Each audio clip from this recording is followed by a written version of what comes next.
The Horse Dancer is a 2017 film directed by Joel Paul Reisig. It's written by Mike Davidson, and we have a cast including Sophie Bolen as Samantha.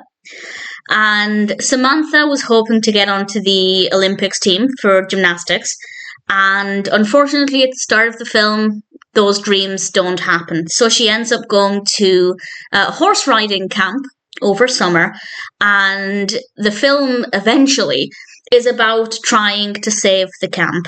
And I'll say no more than that, but in general, there are some good parts of the film. There are some enjoyable aspects, but it is way, way longer than it needed to be. It's close to 2 hours, and this should have been no more than an hour and 20, maybe an hour and 30.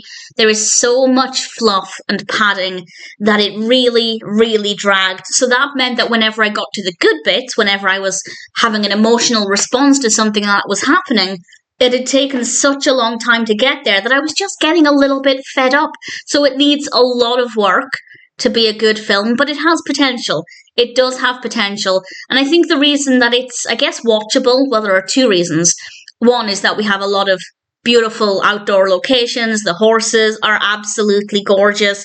Visually, it is quite a stunning film. It's filmed at the Black River Farm and Ranch in Michigan, and it's a really lovely location. And the other reason it works well enough is because of Samantha. I think she's a very likable character. It was very easy to want the best for her and to follow her journey. So that definitely worked well. But in general, the narrative pacing is really where it lets itself down. There is so much that we could do without to make it a much more enjoyable experience. But as I said, because it's so slow, by the time we get to anything good, I feel like I'm getting a little bit fed up.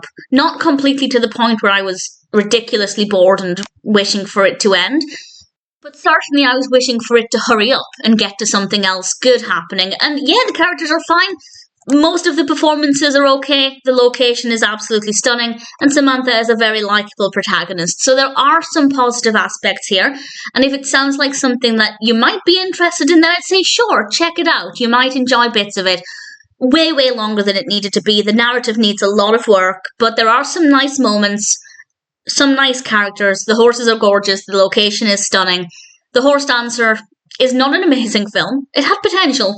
It didn't quite meet that potential, but I didn't mind it. As a one-time watch, it was not too bad, and if you like films about horses, then sure, check it out. The Horse Dancer could be better, but it is watchable.